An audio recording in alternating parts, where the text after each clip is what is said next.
Good morning everyone, আমি ভাস্কর। তোমরা দেখছো PV universe movie review channel. আজকে কথা বলবো যে যখন কোনো মানুষের সম্বন্ধে না কিছু একটা বাজে কথা বলে বা তার সম্বন্ধে কিছু একটা বলে, তখন দেখবেন যে কিছু মানুষ কি করে বলুন তো, মুখে জবাব দেয় যে হ্যান কারেঙ্গা ত্যান কারেঙ্গা, এটা করবো সেটা করবো, তোকে দেখে নেবো, আমার সম্বন্ধে এইরকম বললি। এবং আরেকটা দল, আরেকজন মানুষ কি করে বলুন তো, কাজ করে জবাব দিয়ে যায়।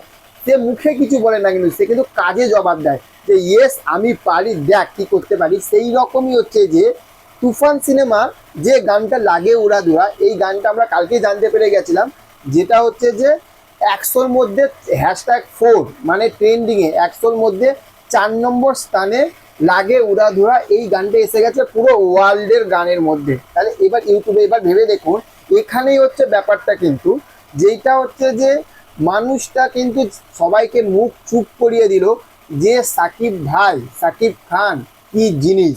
ঠিক আছে, এটাই হচ্ছে আসল ব্যাপার, যে সবসময় ওই মুখে কথা বললাম মুখে কথা বললাম সেটা বস করলে হয় না, কিছু কিছু সময় না কাজ করে দেখে দিতে হয়। এবার এখানেই হচ্ছে আসল কথা, যে কটা বাংলা সিনেমা, কটা বাংলা গান, কটা আর্টিস্ট, কটা নায়ক, কটা হিরো, তারা কজন পেরেছে যে নিজের বইয়ের এইরকম একটা গানটাকে ট্রেন্ডে আনতে, এবং 100-র মধ্যে 4 নম্বর মানে 100-এর মধ্যে 4 এটা বস কজন পারে?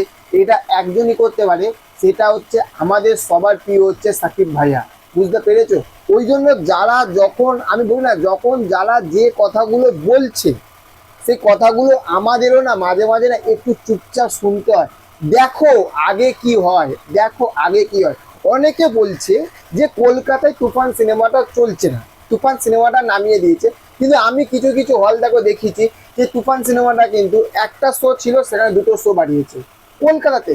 ঠিক আছে, এবার যে গান, যে গানটা তো একটা ওয়ার্ল্ড রেকর্ড করে দিল, কিন্তু যে বইটা সারা বিশ্বে চলছে ভাই, সেইগুলোকে নিয়েই তো আমাদেরকে মোটিভেটেড থাকতে হবে, তাই না?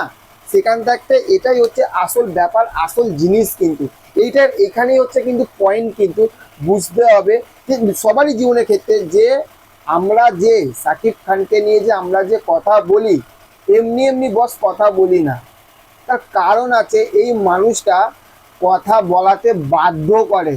আজকে এই ভিডিওটা কেন করলাম, জিনিসটা এখানেই বুঝতে, ভিডিওটা কেন করলাম। আজ এই মানুষটা আজ দেখিয়ে দিল যে #4 লাগে উড়াধুরা। এই জন্য আজ ভিডিওটা করলাম, নাহলে ভিডিওটা হতো না, তাই না? মানুষ জানতে তো পারলো, আজ সবাই জানতে তো পারলো। এটাই হচ্ছে আসল পয়েন্ট, বুঝতে পারলে? তো চলো, দেখা হচ্ছে নেক্সট অন্য কোনো ভিডিওতে তোমাদের সঙ্গে।